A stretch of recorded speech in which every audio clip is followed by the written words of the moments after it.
The sound of metal hitting concrete echoed through the training facility as Staff Sergeant Maria Rodriguez caught the rifle thrown at her feet. The weapon was old, scratched, and obviously damaged. Around her, male soldiers smirked and whispered among themselves. They had no idea they were looking at someone who would soon rewrite the rules of elite military operations. "Think you can handle that, Rodriguez?" called out one of the instructors, his voice dripping with doubt. "It's all we have left." Maria picked up the rifle, her calloused hands running over its surface. She could feel every scratch, every dent, every imperfection. But what the men around her couldn't see was the fire burning in her eyes. The same fire that had driven her from a small Texas town to the most elite military training in the world. This wasn't just about proving herself anymore. This was about showing them that sometimes the most dangerous weapon isn't the gun, it's the person holding it. What happened next would shock everyone in that room and change the course of military history forever. Because Maria Rodriguez was about to demonstrate that when you've spent your life fighting for respect, a broken weapon is just another obstacle to overcome. And she was very, very good at overcoming obstacles. Maria Rodriguez learned to fight before she learned to read properly. Growing up in Laredo, Texas, in a neighborhood where respect was earned with your fists and your word was your bond, she quickly discovered that being small didn't mean being weak. Her father, Miguel, worked double shifts at the auto repair shop, coming home with oil-stained hands and stories about fixing things that everyone else had given up on. "Mija," he would tell her as she watched him work on old cars in their driveway, "everything can be fixed if you know where to look and you're willing to put in the work." People, too. Maria took those words to heart, especially when the kids at school started calling her names for wearing secondhand clothes and carrying her lunch in a paper bag instead of a proper lunchbox. When Tommy Martinez pushed her down during recess and called her father a greaser, Maria didn't cry. She got up, dusted off her knees, and hit him so hard that he fell backward into the monkey bars. The principal called her mother that day, but instead of punishment, Maria found herself sitting across from her father at the kitchen table while he cleaned her scraped knuckles with peroxide. "You stood up for your family," Miguel said, his voice quiet but proud. "That's good. But fighting should be your last choice, not your first. You understand?" Maria nodded, but inside she felt something that would stay with her for the rest of her life. She liked the feeling of not backing down. She liked knowing she could protect herself and the people she loved. As Maria grew older, that fighting spirit transformed into something more focused. She joined the high school ROTC program, where Sergeant Williams, a veteran of the Gulf War, saw something special in the quiet girl who never missed a drill and always volunteered for the hardest assignments. "Rodriguez," he said one day after she had completed a particularly challenging obstacle course, "you ever think about making this your career?" Maria had been thinking about it for months. College seemed impossible with her family's financial situation, and the military offered something she craved, a chance to prove herself on a level playing field where performance mattered more than where you came from. But when she mentioned it to her friends, they laughed. When she told her boyfriend, Carlos, he shook his head and said, "Baby, that's not for girls like us. Why don't you think about nursing or teaching?" That night, Maria lay in her bed, staring at the ceiling, listening to her parents argue about money in the kitchen. Her mother's voice was tired, strained from working 2 jobs and still struggling to make ends meet. Her father's voice was frustrated, the weight of being unable to provide weighing heavy on his shoulders. Maria made her decision that night. She would join the army not just to escape her circumstances, but to become something more than anyone expected her to be. When she announced her decision at dinner the next night, the reaction was mixed. Her mother cried, worried about her daughter's safety. Her father sat quietly for a long time before reaching across the table to squeeze her hand. "If this is what you want," he said, "then you make us proud. You show them what Rodriguez women are made of." The recruitment office in downtown Laredo was a small, cramped space with faded posters on the walls showing soldiers in action. Staff Sergeant Johnson, the recruiter, was a tall man with kind eyes who listened patiently as Maria explained her goals. "I want to be infantry," Maria said, her voice steady and determined. Sergeant Johnson paused, his pen hovering over the paperwork. "Maria, that's not really open to women. Have you considered military police? Or maybe communications?" "I want infantry," Maria repeated, meeting his eyes. I want to be where the action is. It was 2015, and the military was just beginning to open combat roles to women. Sergeant Johnson explained the challenges, the physical requirements, the fact that she would be one of the first women to attempt many of these programs. It's going to be hard, he warned her. Harder than you can imagine. A lot of people are going to want you to fail. Maria smiled, thinking about Tommy Martinez and the monkey bars, about all the people who had told her what she couldn't do. Let them want, she said. I'll be too busy succeeding to notice. Basic training at Fort Benning was everything Sergeant Johnson had warned her about and more. From the moment she stepped off the bus, Maria felt the weight of 1,000 eyes on her. She was one of only 3 women in her company, and the drill sergeants made it clear that they had doubts about whether any of them belonged there. Drill Sergeant Hayes was a mountain of a man with a voice that could shatter glass and a stare that seemed to see right through your soul. During the first week, he pulled Maria aside after a particularly brutal day of physical training. Rodriguez, he said, his voice surprisingly quiet, I've seen a lot of recruits come through here. Most of them are here because they don't know what else to do with their lives. But you're different. You're here for a reason. Maria stood at attention, sweat dripping down her face, every muscle in her body aching from the day's exercises. Yes, Drill Sergeant. The question is, Hayes continued, are you tough enough to see it through? Because I'm going to push you harder than I push anyone else. Not because I don't like you, but because the enemy won't go easy on you. Because you're a woman. If you're going to do this job, you need to be better than good. You need to be exceptional. That conversation became Maria's driving force through the hellish weeks that followed. When other recruits were struggling with the physical demands, Maria was exceeding them. When they complained about the heat during the Georgia summer, Maria pushed herself to run faster and longer. When they talked about quitting during the toughest moments, Maria was studying tactics and weapons manuals by flashlight after lights out. But it wasn't just the physical challenges that tested her. It was the constant whispers, the sideways glances, the feeling that she had to prove herself every single day. Some of the male recruits resented her presence, feeling that the standards were being lowered to accommodate women. Others tried to protect her, which was almost worse because it implied she needed protection. Private Collins was the worst of the lot. A big farm boy from Alabama. With old-fashioned ideas about women's roles, he made it his personal mission to make Maria's life miserable. He would accidentally bump into her during drills, make snide comments about women in combat, and generally try to get under her skin. The breaking point came during Week 8, during a field exercise designed to test the recruits' ability to work as a team under pressure. Collins deliberately gave Maria wrong information about their objective, causing her team to fail the exercise spectacularly. That night, as the other recruits slept, Maria confronted Collins outside the barracks. We need to talk, she said, her voice calm but dangerous. Collins smirked. What's wrong, sweetheart? Can't handle a little competition? What happened next became the stuff of legend among her fellow recruits. Maria didn't raise her voice, didn't throw a punch, didn't lose her temper. Instead, she challenged Collins to a one-on-one combat exercise the next day, with the entire company watching. You think I don't belong here, she said. Prove it.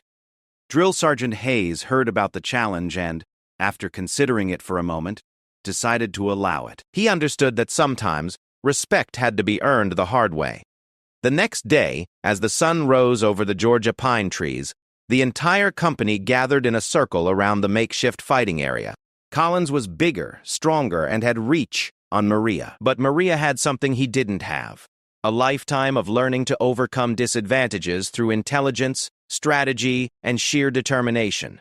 The fight lasted less than 3 minutes. Maria used Collins' size against him, staying mobile, striking quickly, and using techniques she had learned from watching her father wrestle with his brothers at family gatherings. When it was over, Collins was on the ground, and Maria was standing over him, not even breathing hard. Do we have an understanding now? She asked, extending her hand to help him up. Collins stared at her for a long moment before taking her hand and getting to his feet. Yeah, he said quietly, we have an understanding. From that day forward, Maria was just another soldier in the company. Not the woman who was trying to prove herself, not the girl who didn't belong, but Private Rodriguez, who could outshoot most of her peers and outthink all of them. When graduation day came, Maria stood in formation with the rest of her company. her dress blue uniform crisp and perfect, her boots polished to a mirror shine. Her parents had driven all the way from Texas to watch her receive her certificate and her first assignment.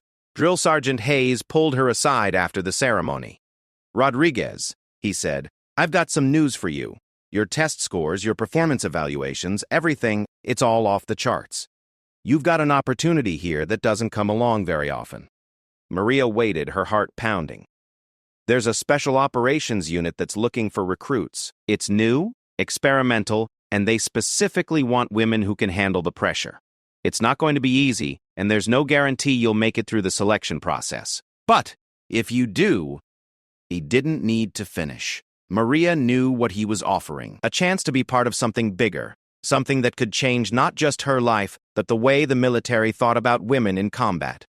"Where do I sign up?" she asked. As Maria packed her belongings that night, preparing for the next phase of her journey, she thought about the conversation with her father all those years ago. Everything could be fixed, he had said, if you knew where to look and were willing to put in the work. Maria was ready to put in the work. She just had no idea how much work it would take, or how many people would try to break her before she had the chance to prove what she was really made of. The bus that would take her to her next assignment left at dawn. As Maria climbed aboard, she carried with her the hopes of everyone who had ever been told they didn't belong, everyone who had ever been underestimated, everyone who had ever refused to accept that their dreams were too big for their circumstances. She also carried something else, a quiet confidence that whatever came next, she would find a way to overcome it. After all, she was Maria Rodriguez from Laredo, Texas, and she had never backed down from a fight in her life. The facility looked like something out of a science fiction movie. Located in a classified location that Maria was told never to discuss, it sprawled across hundreds of acres of desert landscape, hidden behind layers of security that made Fort Knox look like a convenience store. As the unmarked bus pulled through the final checkpoint, Maria could see training obstacles that defied imagination. Massive walls, rope courses that stretched between buildings, and what looked like an entire mock city complete with aircraft and vehicles. "Welcome to hell, ladies and gentlemen," announced the instructor who met them at the bus room. He was a compact man with steel gray hair and eyes that seemed to catalog every detail of the 24 recruits stepping off the transport. "I'm Colonel Morrison, and for the next 8 weeks I will determine whether you have what it takes to join the most elite fighting force the world has ever seen." Maria looked around at her fellow candidates, 23 men and her. Some looked like they had been carved from granite, with muscles bulging under their uniforms and the kind of confidence that comes from a lifetime of physical dominance. Others were leaner, with the sharp intelligence of engineers and tacticians. All of them looked at her with varying degrees of skepticism, curiosity, and in some cases, barely concealed hostility. The first week was designed to break them. Physical training that made basic training look like a warm-up. Intellectual challenges that pushed their minds to the breaking point, and psychological evaluations that probed their deepest fears and motivations. By day 3, 2 candidates had quit. By the end of the week, they were down to 18. Maria wasn't the strongest candidate, but she was proving to be one of the most resourceful. During a navigation exercise through the desert, when other candidates were struggling with the traditional map and compass method, Maria used the position of the stars and the growth patterns of desert plants to find her way back to base camp hours ahead of schedule. "How did you know to do that?" asked Thompson, a former Marine who had become one of the few candidates to show her any respect.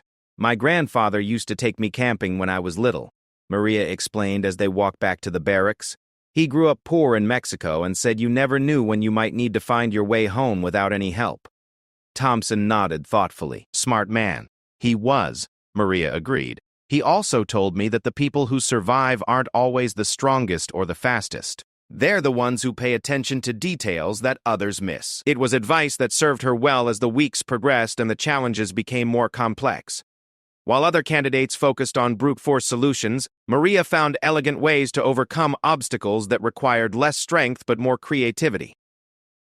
During a building assault exercise, while her teammates tried to blast through a heavily fortified door, Maria noticed a ventilation shaft that led directly into the target room. Her approach not only succeeded, but did so without alerting the simulated enemies to their presence. The instructors began to take notice.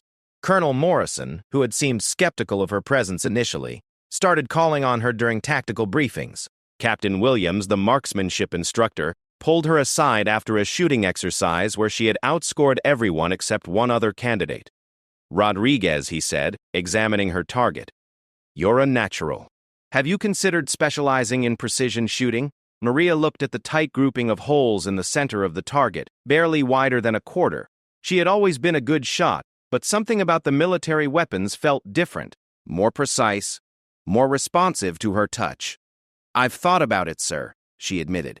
"Good," Williams said, "because I think you have the potential to be exceptional at it. There's a selection process coming up for a very specialized unit.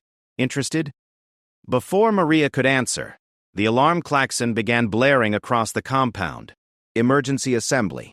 The remaining 18 candidates rushed to the parade ground, where Colonel Morrison was waiting with an expression that made Maria's stomach clench. "Ladies and gentlemen," he announced, "you're about to face your final test. In 12 hours, you will be dropped into a combat scenario that will test everything you've learned here.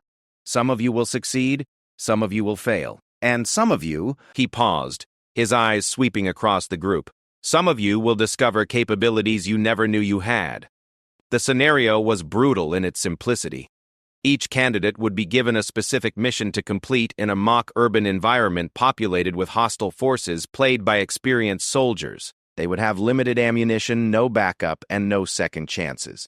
Failure meant immediate dismissal from the program. Maria drew a challenging assignment. Neutralize 3 high-value targets located in different buildings across the mock city, then extract to a designated safe zone within 4 hours. The catch? She would be armed with the oldest, most unreliable rifle in the armory. As she stood in the equipment room, Maria stared at the weapon that had been assigned to her. The rifle was scratched, dented, and looked like it had seen action in every conflict since World War II. The scope was cracked, the trigger mechanism felt loose, and when she test-fired it during the brief familiarization period, the shots scattered across the target like confetti. "Something wrong with your weapon, Rodriguez?" asked Instructor Hayes, the same drill sergeant who had trained her at Fort Benning and had specifically requested to be part of this program. Maria hefted the rifle, feeling its weight and balance. "Nothing I can't work with, Drill Sergeant." Hayes smiled grimly. "That's what I wanted to hear. Remember, Rodriguez, it's not the weapon that makes the warrior. It's the warrior that makes the weapon." As Maria prepared for the exercise, she thought about her father's words about fixing things that everyone else had given up on. This rifle wasn't broken, she realized. It just needed someone who understood how to work with its limitations rather than against them.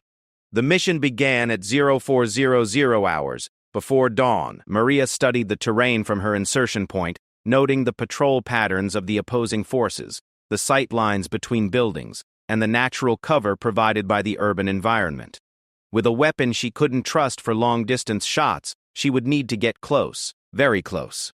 Her first target was located in a 3-story building guarded by a 2-man patrol. Maria observed their routine for 20 minutes, noting that they passed a particular alley every 8 minutes like clockwork. When they came by on their next pass, Maria was waiting. She took down both guards silently, using hand-to-hand combat techniques she had perfected during her basic training fights with Collins. The first guard never knew what hit him. The second managed to turn around just in time to see Maria's fist coming toward his face. Moving through the building, Maria used her unreliable rifle as a psychological weapon rather than a precision instrument. She would fire a shot from one window, miss deliberately but get close enough to send the defending forces scrambling for cover, then move to a different position and engage with close-quarters combat techniques. By the time she reached the first target, a mannequin dressed as an enemy commander, she had neutralized 6 opposing forces without firing a single accurate shot with her assigned weapon. Instead, she had used the rifle to create noise and distraction while relying on her physical training and tactical thinking to complete the objective. The second target proved more challenging. Located in a fortified position with multiple guards and overlapping fields of fire, it seemed impossible to approach without being detected. Maria spent an hour studying the building, looking for the kind of detail that her grandfather had taught her to notice. She found it in the building's ventilation system. Just like in the earlier exercise, there was a way in that bypassed the main defenses entirely. But this time, the shaft was smaller, barely large enough for her compact frame to navigate. It was a route that none of her larger male counterparts could have used. Crawling through the dusty ventilation system with her unreliable rifle strapped to her back, Maria thought about all the times people had seen her size as a weakness. Now it was her greatest asset. She emerged inside the target building like a ghost, neutralizing the surprised guards before they could react, and completing her second objective ahead of schedule. The third target was the most difficult, a sniper position on a rooftop with clear sightlines in all directions. The enemy marksman was played by one of the instructors, a man with 20 years of combat experience and a reputation for never missing a shot. Maria studied the situation from a concealed position 3 buildings away. A direct assault was impossible. The instructor had the high ground, superior equipment, and professional training. With her unreliable rifle, she couldn't match him in a straight shooting contest. But Maria hadn't survived this long by playing fair fights.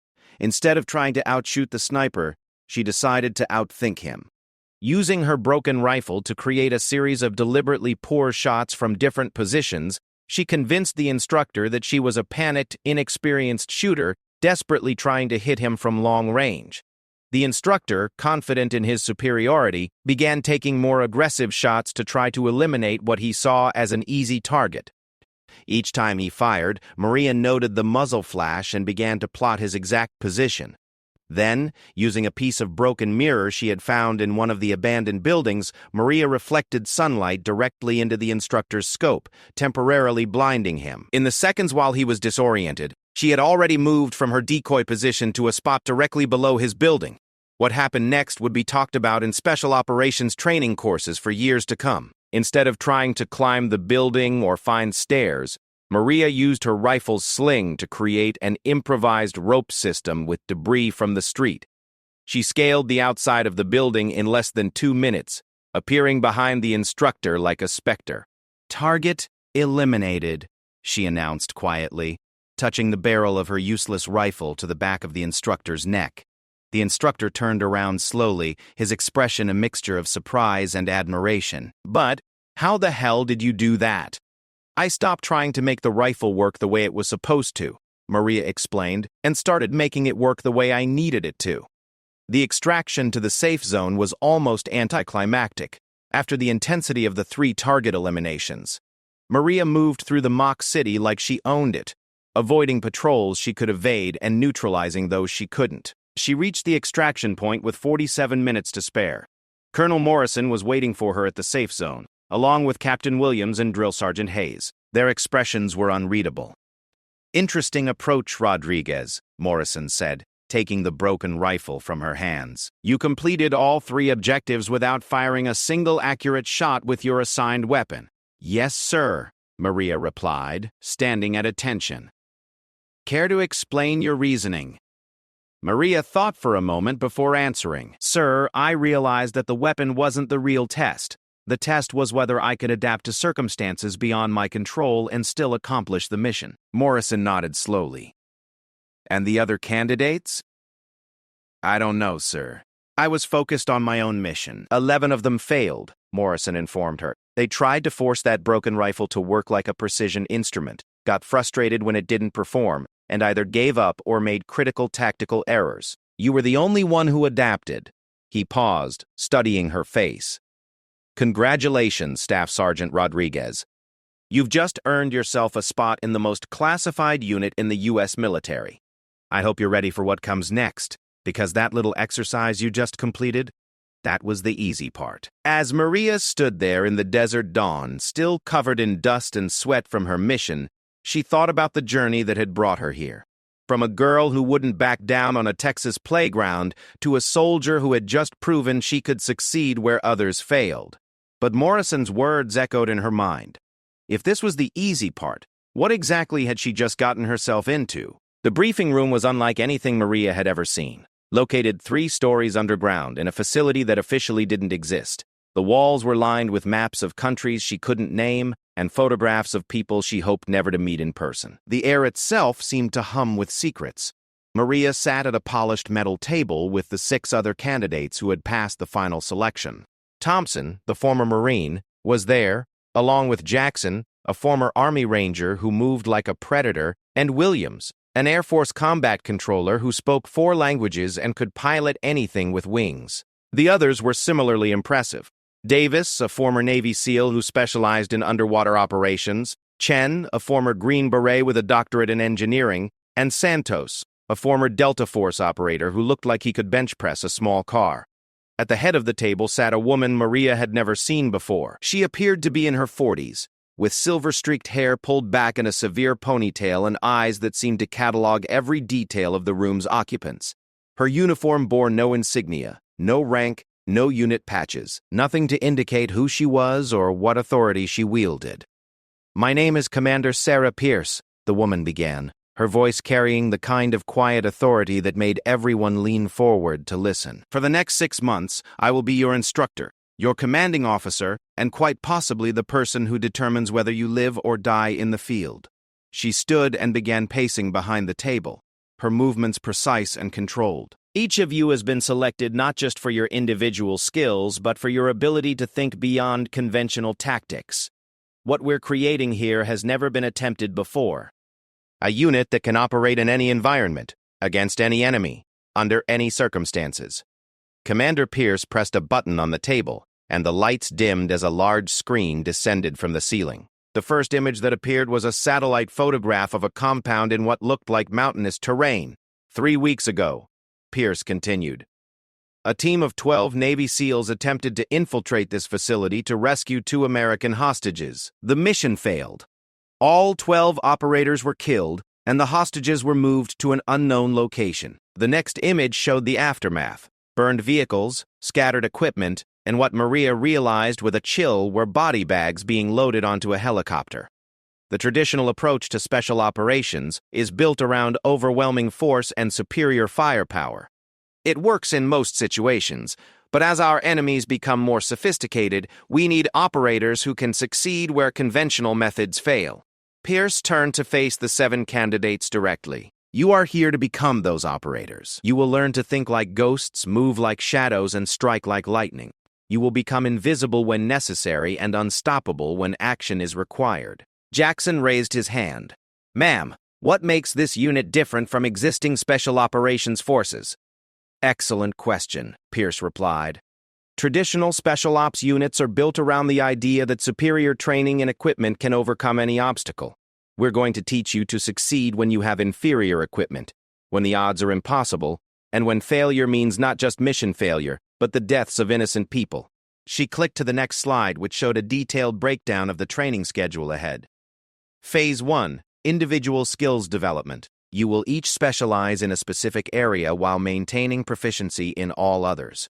Rodriguez, based on your performance during selection, you'll be focusing on precision elimination. Maria felt her heart rate increase. She had suspected this was coming, but hearing it made it real. Phase 2, Team Integration.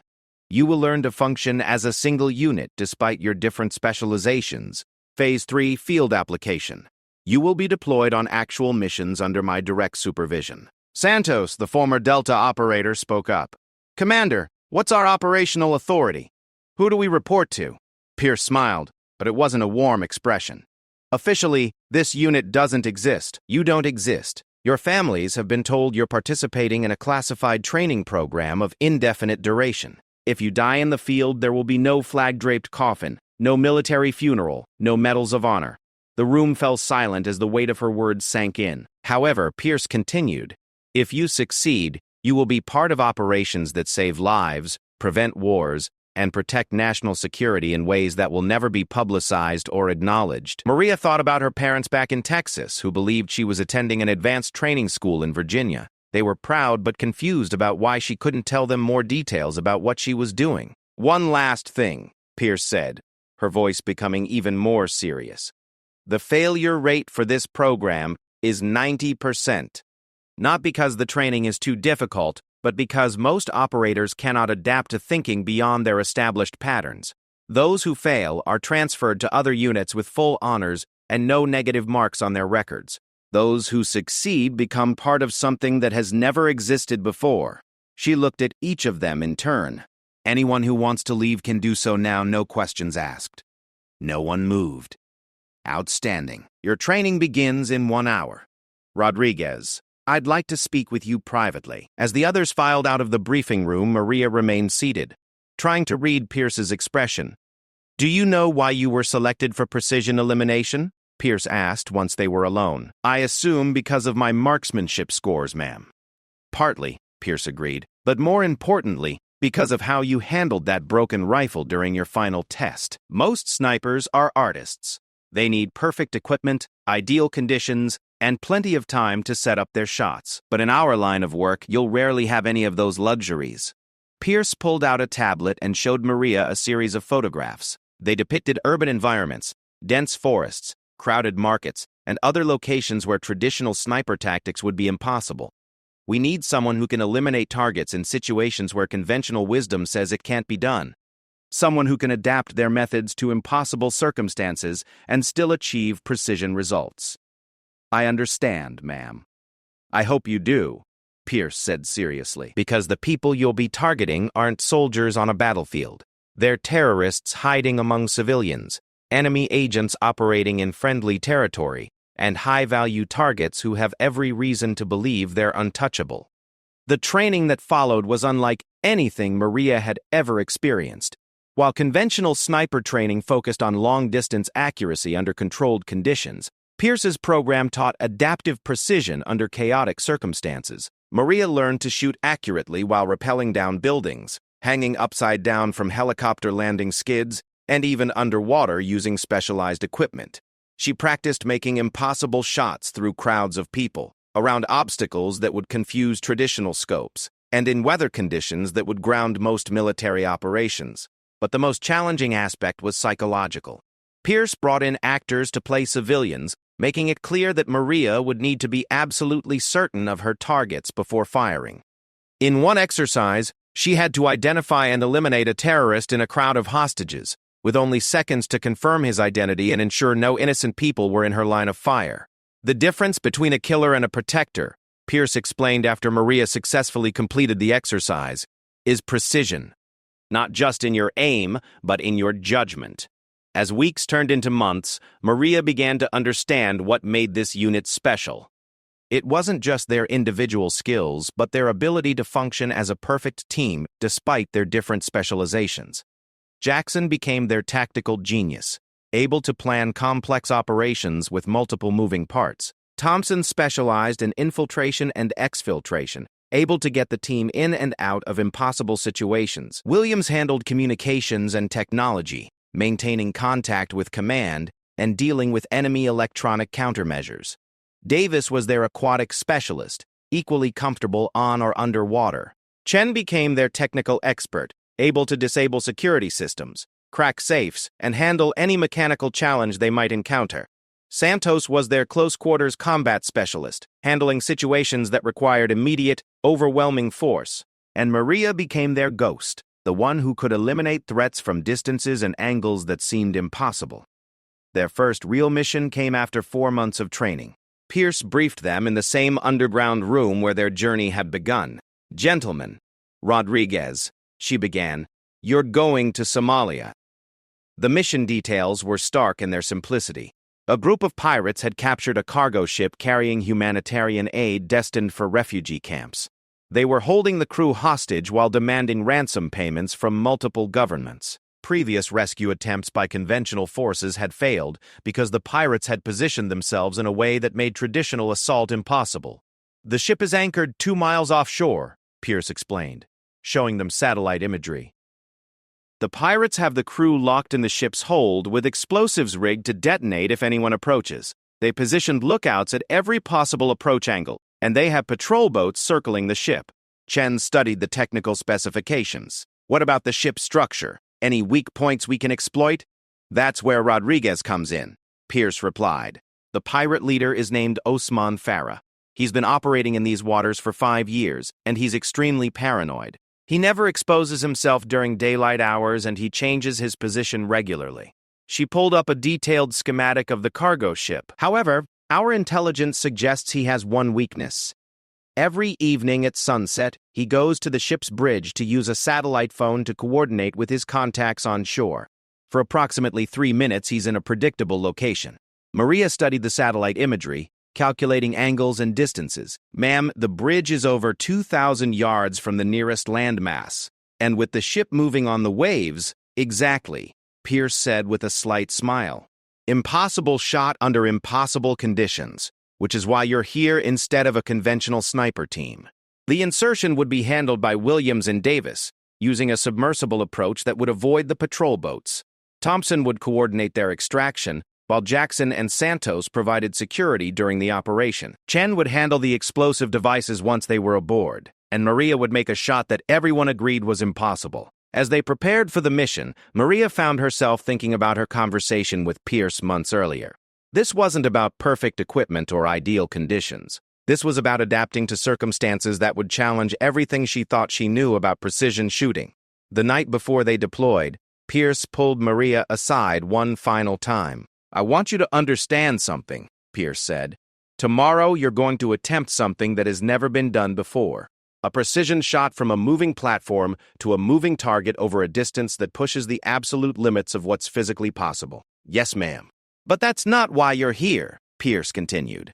"You're here because when that broken rifle was handed to you during selection, you didn't try to force it to work the way it was supposed to. You found a way to make it work the way you needed it to." Pierce paused, studying Maria's face. "Tomorrow, you're going to be handed another impossible situation. And I have complete confidence that you'll find a way to make it work." As Maria packed her equipment that night, she thought about the journey that had brought her here. From a playground in Texas where she learned never to back down, to a secret facility where she was training to do the impossible. Tomorrow she would find out if impossible was just another word for difficult, or if some challenges were truly beyond human capability. Either way, she was ready to find out. The Somali coast at dawn looked like something from another planet. Maria lay prone on a rocky outcropping, her rifle assembled and calibrated, watching the captured cargo ship through her scope as it rode the swells 2,000 yards offshore. The morning air was already thick with humidity, and heat distortions were beginning to rise from the sun-baked rocks around her position. Through her earpiece, she could hear the calm voices of her teammates as they moved into position. Davis and Williams had successfully approached the ship underwater and were now attached to its hull, waiting for the signal to begin their ascent. Thompson was coordinating from a concealed position inland, ready to guide them to the extraction point once the mission was complete. Jackson and Santos were positioned to provide covering fire if things went wrong, and Chen was already aboard the ship, having climbed up through the anchor chain housing in a feat of engineering and athleticism that still amazed Maria. His voice crackled through the communication system as he reported his status. "Explosives located and neutralized," he whispered. "Hostages are secure in the hold, but I count 12 tangos moving around the deck. They're armed with automatic weapons and they're nervous." Commander Pierce's voice came through from the command center, thousands of miles away. "Rodriguez, what's your assessment of the target area?" Maria adjusted her scope, studying the ship's bridge through the powerful optics. "The structure is moving approximately 6 feet vertically with the wave action, ma'am. Horizontal movement is less predictable due to wind and current. I can see movement inside the bridge, but I don't have positive identification on the target yet." "Understood. Continue observation." Maria had been watching the ship for over an hour, and she was beginning to understand its rhythm. The cargo vessel was old and heavy, which made its movements more predictable than a smaller boat would have been. It rose and fell with the swells in a pattern that, while not perfectly regular, had a certain cadence to it. But the distance was the real challenge. At over 2,000 yards, she was operating at the extreme edge of what was physically possible with her equipment. The bullet would take nearly 3 seconds to reach the target, during which time the ship would move, the wind would shift, and a dozen other variables could send her shot wide of the mark. "Movement on the bridge," Chen reported. "I can see someone approaching the communication equipment." Maria focused her scope on the bridge windows, adjusting for the morning light that was starting to reflect off the glass. Through the glare, she could see a figure moving inside the enclosed area. "I have movement," Maria confirmed, "but I need positive ID before I can engage." The figure moved closer to the window, and Maria felt her breath catch. Even at this distance, even through the scope distortions and the heat haze, she could see that it was definitely Osman Farah. The intelligence photographs had been accurate. Tall, thin, with the distinctive scar across his left cheek from a knife fight years earlier. "Target confirmed," Maria reported. Osman Farah is on the bridge, moving toward the communication station. You are clear to engage, Pierce responded immediately. Take the shot when ready. But Maria hesitated. Something wasn't right about the shot presentation. Farah was moving in an erratic pattern, stepping behind equipment, then reappearing in a different location. He was being careful, probably from years of experience avoiding government snipers. Negative on the shot, Maria reported. Target is not presenting a clean opportunity. Too much movement, too many obstructions. She watched through her scope as Farah continued to move around the bridge, never staying in one position long enough for her to establish the precise calculations needed for such an extreme range shot. Then she heard something that changed everything. Jackson's voice came through the earpiece, tight with tension. We have a problem. Patrol boat approaching from the south, approximately 10 minutes out. If they spot our insertion team. Maria realized that time had just become her enemy. If the patrol boat discovered Davis and Williams, the mission would collapse into a chaotic firefight with the hostages caught in the middle. She needed to take the shot now, regardless of the conditions. Rodriguez, Pierce's voice was calm but urgent. What's your status? Maria studied the target area through her scope, watching Farah's movement pattern. He was being cautious, but he was also human. Humans had habits even when they were trying to be unpredictable. Give me 30 seconds, Maria replied. I think I can predict his movement pattern. She watched Farah carefully, noting that he moved from the communication equipment to a position near the right window, then to a chart table in the center of the bridge, then back to the communication equipment. It wasn't perfectly regular, but there was a pattern there. More importantly, there was one moment in the pattern when Farah paused at the chart table, probably to verify their position or check navigation data. It was only for a few seconds, but it was the only time he was completely stationary. Target will be stationary at the chart table in approximately 20 seconds, Maria reported. I'll have a 3-second window. The mathematics of the shot were staggering. She had to account for bullet drop over the extreme distance, the movement of the ship on multiple axes, wind speed and direction at her position and at various points along the bullet's trajectory, temperature and humidity effects on the bullet's flight characteristics, and the rotation of the Earth itself. But most challenging was the fact that she had to predict exactly where the target would be 3 seconds in the future, because that's how long the bullet would take to reach the ship. Maria made her final calculations, adjusted her scope for the conditions, and settled into her shooting position. Through the earpiece, she could hear the tension in her teammates' voices as they waited for her signal. Patrol boat is 8 minutes out, Jackson reported. Rodriguez, whenever you're ready, Pierce said quietly. Maria watched Farah move from the communication equipment toward the chart table. Based on his previous pattern, he would pause there for approximately 3 seconds before moving to the window position. She controlled her breathing, feeling her heart rate slow as she entered the focused state that she had trained for months to achieve. The world narrowed to just her, the rifle, and the target area visible through her scope. Farah approached the chart table. Maria began her trigger pull, applying steady pressure as she had been trained. Farah reached the chart table and paused, leaning over what appeared to be navigation charts. Maria completed her trigger pull, feeling the rifle recoil against her shoulder as the bullet began its 3-second journey across the water. For those 3 seconds, time seemed suspended. Maria watched through her scope as the ship continued its movement on the swells as Farah remained bent over the charts as her bullet flew through the morning air at over 2,800 feet per second. Then, through her scope, she saw Farah suddenly straighten and take a step backward, directly into the path of her incoming bullet. The impact was instantaneous and final. Farah collapsed out of sight, and chaos erupted on the ship's deck as the other pirates realized their leader was down. Target down, Maria reported, her voice steady despite the adrenaline coursing through her system. Confirmed, Chen replied from his position on the ship. Tango down, remaining hostiles are in disarray. The rest of the mission unfolded like a perfectly choreographed dance. With their leader eliminated, the remaining pirates were confused and disorganized. Davis and Williams ascended to the ship's deck and began neutralizing threats while Chen guided the hostages to safety. Santos and Jackson provided covering fire from their positions, preventing the patrol boat from interfering with the extraction. Within 20 minutes, all hostages were safe, all pirates were neutralized or captured, and the team was moving toward their extraction point. But as Maria packed up her rifle and prepared to move out, she realized something that would haunt her for days afterward. Her shot had been perfect, exactly where she had aimed based on Farah's established pattern. But Farah had moved at the last second, stepping directly into the bullet's path. It was as if the universe itself had conspired to make the impossible shot possible. During the debrief back at the facility, Commander Pierce reviewed the mission footage with clinical precision. "Outstanding work, all of you," she said, but her eyes were on Maria. "Rodriguez, that shot will be studied in advanced marksmanship courses for years to come. The combination of distance, conditions, and timing made it theoretically impossible." "Ma'am," Maria said carefully, "I need to report that the target moved unexpectedly. My shot was aimed at his original position." Pierce nodded. "I know. I watched the footage.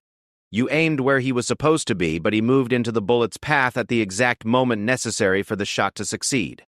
She paused, studying Maria's expression. "Some people would call that luck. I call it the mark of an operator who is trained so thoroughly that even their mistakes become successes." Thompson, who had been quiet during the debrief, spoke up. "With respect, ma'am, that shot was impossible. No one could have calculated all those variables accurately enough to guarantee success." Pierce smiled. "You're absolutely right, Thompson. It was impossible. Which is exactly why Rodriguez was the only person in the world who could have made it."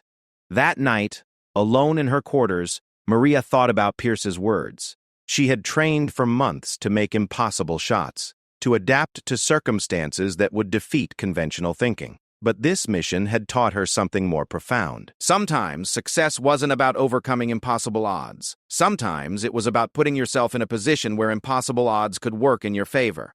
Her father had told her that everything could be fixed if you knew where to look and were willing to put in the work. But he had never mentioned that sometimes the fix came from unexpected directions. The broken rifle during her selection test had taught her to adapt her methods to imperfect equipment. The impossible shot in Somalia had taught her that adaptation could create opportunities that didn't exist in the original plan. As Maria prepared for sleep, she wondered what other impossible situations awaited her in the missions to come. But she was no longer intimidated by the idea of impossible. After all, she had just proven that impossible was just another word for challenging. The next morning, Pierce called her into the briefing room alone. "Rodriguez," she said, "I have news. Based on your performance in Somalia, you've been selected for our most classified program. It's called Deep Strike, and it involves operations that are even more sensitive than what we've been doing here." Maria felt a familiar flutter of anticipation. "What kind of operations, ma'am?" "The kind where failure isn't just mission failure," Pierce replied seriously. "It's the kind of failure that starts wars, topples governments, and gets innocent people killed on a massive scale." She handed Maria a sealed folder. "Your next assignment is in Eastern Europe. The target is a man who officially doesn't exist, operating in a country that officially isn't harboring him. You'll be working alone, with no backup, no support, and no possibility of rescue if things go wrong." Maria took the folder, feeling its weight in her hands. "Ma'am," she said, "what makes you think I can succeed where others might fail?" Pierce smiled, but it was an expression that carried the weight of experience and hard-won wisdom. "Because, Rodriguez, you've already proven that you can make the impossible look easy. Now we need to find out if you can make the easy look inevitable." As Maria left the briefing room with her new assignment, she realized that her journey was far from over. In fact, she suspected it was just beginning. But she was ready for whatever came next. After all, she was Staff Sergeant Maria Rodriguez from Laredo, Texas, and she had never backed down from a challenge in her life, even when that challenge defied the laws of physics. 5 years later, Maria Rodriguez sat in a congressional hearing room, wearing her dress uniform adorned with commendations that officially didn't exist for missions that had never happened. The room was closed to the public, the senators had been sworn to secrecy, and the court reporter had been cleared for the highest levels of classified information. At 32, Maria looked different from the young woman who had first challenged Tommy Martinez on a Texas playground. Her face carried the quiet confidence of someone who had seen impossible situations and found ways to make them possible. Her eyes held the steady gaze of someone who had looked through rifle scopes at targets that others deemed unreachable. But most importantly, She carried herself with the dignity of someone who had proven that limitations were often just failures of imagination. Staff Sergeant Rodriguez, began Senator Williams, the chairwoman of the committee, thank you for appearing before this classified session. We understand that discussing your service record requires the highest levels of discretion. Yes, ma'am, Maria replied. I'm honored to be here. The past 5 years had been a whirlwind of operations that pushed the boundaries of what Special Operations Forces could accomplish.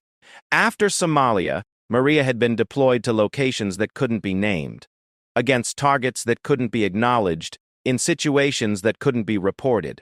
There was the mission in Eastern Europe where she had eliminated a war criminal from a distance of nearly 3,000 yards in a blizzard that grounded all aircraft and made conventional operations impossible. She had used a rifle that had been deliberately sabotaged by enemy agents, forcing her to compensate for mechanical problems while making a shot that military experts later said violated several laws of physics. There was the operation in Southeast Asia, where she had prevented a terrorist attack by eliminating 3 targets simultaneously from different positions, moving between shots faster than anyone thought possible, and using urban terrain in ways that redefined tactical thinking. And there was the mission that had brought her to this hearing room. An operation in the Middle East where she had single-handedly prevented what intelligence analysts later determined would have been a regional war, involving multiple nations and millions of casualties. Sergeant Rodriguez, continued Senator Martinez, reading from classified documents. According to the briefing materials, you have successfully completed 47 high-priority missions over the past 5 years, with a success rate that military analysts describe as unprecedented in the history of special operations. I've been fortunate to work with exceptional teams, sir. Senator Martinez smiled. The reports indicate that 32 of those missions were solo operations where you had no team support whatsoever. Yes, sir. Senator Johnson, a former Marine himself, leaned forward. Sergeant, help us understand something. According to these reports, you've succeeded in situations where previous operations by larger, more heavily equipped forces have failed. What makes the difference? Maria considered the question carefully. It was one she had been asked many times over the years by military leaders trying to understand how to replicate her success. Sir, I think the difference is that most military operations are planned around the assumption that superior force and equipment will overcome obstacles. My training taught me to succeed when I don't have superior force or equipment. Can you elaborate on that? Well, sir, if you expect to have perfect conditions, then imperfect conditions become a crisis. But if you train for imperfect conditions, then perfect conditions become an unexpected advantage. Senator Williams nodded thoughtfully. The committee has received testimony from military leadership requesting that your training methods be incorporated into standard special operations curricula. They want to create an entire generation of operators trained in what they're calling adaptive precision tactics. That sounds like an excellent idea, ma'am. However, Senator Johnson interjected, there's been some debate about whether your methods can be taught to others or whether your success is the result of unique personal characteristics. This was the heart of the matter, and Maria had known this question would eventually arise. Over the years, several attempts had been made to train other operators using her methods, with mixed results. Some had succeeded admirably, while others had struggled to adapt to the psychological demands of operating without conventional advantages. Sir, I believe anyone can learn these methods if they're willing to change how they think about problems. The challenge isn't the physical training or the technical skills. The challenge is learning to see obstacles as opportunities and limitations as creative constraints. Commander Pierce, who had been sitting quietly at the side of the room, spoke up with the committee's permission. If I may, Senators, I've observed Sergeant Rodriguez's development over the past 6 years. What makes her exceptional isn't superhuman ability, it's her willingness to approach every situation as if conventional wisdom might be wrong. Pierce stood and moved to a presentation screen. Traditional military thinking teaches us to overcome obstacles through superior force. Rodriguez's approach teaches us to work with obstacles, to find ways they can become advantages. When she was given a broken rifle during her initial selection, most candidates tried to force it to work normally. Rodriguez found a way to make it work differently. Senator Martinez looked at the classified mission summaries. These reports describe operations that seem almost fictional. Shots made under conditions that experts say should have been impossible. How do you respond to suggestions that some of these accounts have been exaggerated? Maria smiled slightly. Sir, I'd invite any expert who doubts those reports to accompany me on my next training exercise. I'm happy to demonstrate any technique they'd like to observe. And if they still insist it's impossible, then I'd respectfully suggest that their definition of impossible might need updating. The hearing continued for several more hours, with senators asking detailed questions about specific missions, training methods, and the potential for expanding these techniques throughout the military. But Maria's mind kept drifting back to the journey that had brought her here. She thought about her father, who had taught her that everything could be fixed if you knew where to look. He had passed away 2 years earlier, but not before seeing his daughter receive the Medal of Honor in a ceremony so classified that only 12 people attended. He had been proud but not surprised. He had always known she would find a way to overcome any obstacle. She thought about her mother, who had initially worried about her daughter's choice to join the military, but now bragged to everyone in Laredo about her daughter's important work in the Army, even though she couldn't provide any details. She thought about Drill Sergeant Hayes, who had pushed her harder than anyone else because he recognized her potential. He had retired the previous year and sent her a letter saying that watching her succeed had been the highlight of his military career. Most of all, she thought about all the young women who would come after her, who would face the same doubts and limitations that she had encountered. The difference was that now there was proof that those limitations could be overcome. As the hearing concluded, Senator Williams asked one final question. Sergeant Rodriguez, what would you say to young people, particularly young women, who are considering military service but worry that they might not be strong enough or tough enough to succeed in combat roles? Maria stood at attention as she considered her answer. Ma'am, I would tell them that strength isn't just about how much weight you can lift or how fast you can run. Strength is about how you respond when things don't go according to plan. Toughness isn't about how much punishment you can absorb. Toughness is about how quickly you can adapt when your original approach doesn't work. She paused, thinking about the young woman she had been when she first walked into that recruitment office in Laredo. I would tell them that the military doesn't need them to be perfect. It needs them to be willing to learn, willing to adapt, and willing to keep trying even when everyone else thinks the situation is hopeless. And if they're told they're not cut out for combat roles? Maria smiled, remembering Tommy Martinez in the monkey bars, remembering the broken rifle and the impossible shot. Then I'd tell them that sometimes the people who say you're not cut out for something are actually telling you that you're going to do it differently than they would. And sometimes, doing it differently is exactly what the situation requires. After the hearing, Commander Pierce walked with Maria through the Pentagon's corridors toward the exit. So, Pierce said, what's next for the legendary Maria Rodriguez?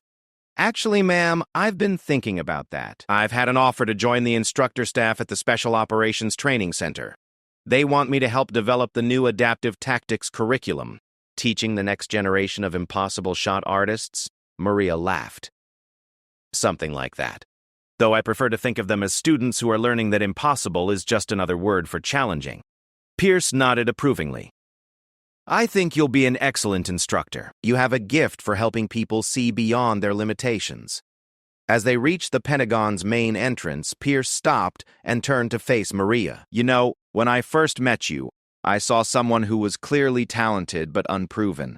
Over the years, I've watched you redefine what's possible for Special Operations Forces. But I think your greatest achievement isn't the missions you've completed. What is it then, ma'am? Your greatest achievement is proving that excellence doesn't require perfect conditions, that success doesn't require superior resources, that sometimes the most dangerous weapon in any arsenal is an operator who refuses to accept that something can't be done. 6 months later, Maria stood in front of a new class of special operations candidates at the training facility, where her own journey had begun. The students were a diverse group, men and women, experienced operators and recent graduates. People from every branch of the military and every background imaginable. At the back of the classroom sat a young woman who reminded Maria of herself at that age. She was small, determined, and had the kind of fire in her eyes that suggested she had something to prove. My name is Instructor Rodriguez, Maria began, and over the next 6 months I'm going to teach you to succeed in situations where conventional wisdom says success is impossible. She picked up a rifle from the table at the front of the room. It was old, scratched, and obviously damaged, the same type of weapon that had been handed to her during her own selection process years earlier. "Can anyone tell me what's wrong with this weapon?" she asked. Several students raised their hands, pointing out the obvious flaws and mechanical problems. "Good observations," Maria said. "Now, can anyone tell me how you would use this weapon to make an accurate shot at a target 1,000 yards away?" The students looked at each other uncertainly. Finally, the young woman in the back raised her hand. "Ma'am, I think the question isn't how to make the weapon work perfectly. The question is how to work with the weapon's limitations to achieve the desired result." Maria smiled. "Excellent answer. What's your name?" "Private Jessica Chen, ma'am." "Well, Private Chen, I think you're going to do very well in this program." As Maria began her first lesson, teaching the next generation of operators to see obstacles as opportunities and limitations as creative constraints, she thought about the journey that had brought her here, from a playground in Texas where she learned never to back down, to a congressional hearing room where she testified about redefining the possible, to a classroom where she was now teaching others to do the same. The broken rifle that had once been handed to her as a test had become a symbol of something more profound. It represented the idea that sometimes the most powerful weapons weren't the newest or the most advanced. Sometimes the most powerful weapon was simply someone who refused to accept that the mission couldn't be accomplished. Maria Rodriguez had proven that impossible was just another word for challenging. Now she was going to teach others to prove it too. And somewhere in Texas, in a small auto repair shop, Miguel Rodriguez smiled as he worked on an old car that everyone else had given up on. His daughter had learned his lesson well. Everything could be fixed if you knew where to look and were willing to put in the work. Even the word impossible.